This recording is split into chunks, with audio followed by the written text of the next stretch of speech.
booliiska magaalada Stavanger ee dalka Norway ayaa xabsiga u taxaabay nin 30 jir ah oo isku dayay in uu waxyeeleeyo misana dilo nin kale oo 30 jir ah kadib dagaal ku dhexmaray bartamaha magaalada Stavanger ee dalka Norway. Booliiska ayaa sheegay in lagu soo wargeliyay dagaal iyo hardan ka dhaxeeya laba nin oo ka dhacaya bartamaha magaalada Stavanger markaas oo ay ku baxeen waxa ayna sheegeen booliisku in ay goobta ugu tageen nin 30 jir ah oo dhaawac daran qaba halkaas oo ay shaqaalihii gargaarka degdega ah ku caawiyeen dabadeedna u kaxeeyeen isbitaalka jaamacadda magaalada Stavanger ee dalka Norway halkaas oo hadda lagu dabiibayo.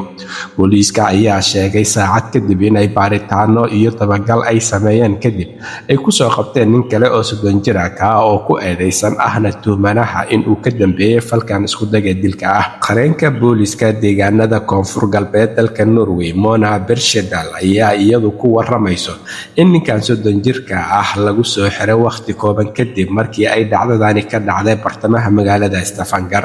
Waxa ayna intaa ku dartay in ninkan 30 jirka ah ee hadda xabsiga loo taxaabay lagu soo oogay dacwad ah isku day dil ah in uu ka geystay magaalada Stavanger ee dalka Norway. Ninka dhaawaca culus soo gaaray ayaa hadda waxa lagu dabiibayaa isbitaalka jaamacadda magaalada Stavanger halkaas oo dhaqaatiirta iyo shaqaalaha caafimaadkuba ay kula tacaalayaan xaaladiisa. Booliiska ayaa faahfaahin ka bixin heerka dhaawaca iyo dhibka uu qaba ninkan hadda lagu dabiibayo isbitaalka magaalada Stavanger. Waxa ayna booliisku sheegeen in ninka la dhaawacay ee hadda isbitaalka lagu dabiibayo iyo kan wax dhaawacay ee lagu soo oogay dacwadda ah isku dayga dilka in labaduba ay aqoon hore iyo xiriir hore uu ka dhaxeeyay, taasoo ay hadda sheegeen booliisku inay baaritaano qoto dheer ku hayaan halka eedeysanahan lagu soo oogay falka isku dayga dilka ah lagu sii hay doona xabsiga.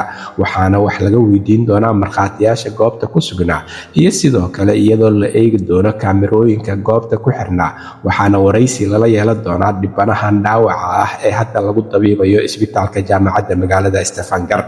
Halka warka kiisa ugu doorkaroon uu idinkaga imaanayo waa Somali Voice in Norway ama codka Soomaaliyeed ee Norway. Waxaana idinla socodsiinayay aniga oo ah Cabdullaahi Shiine.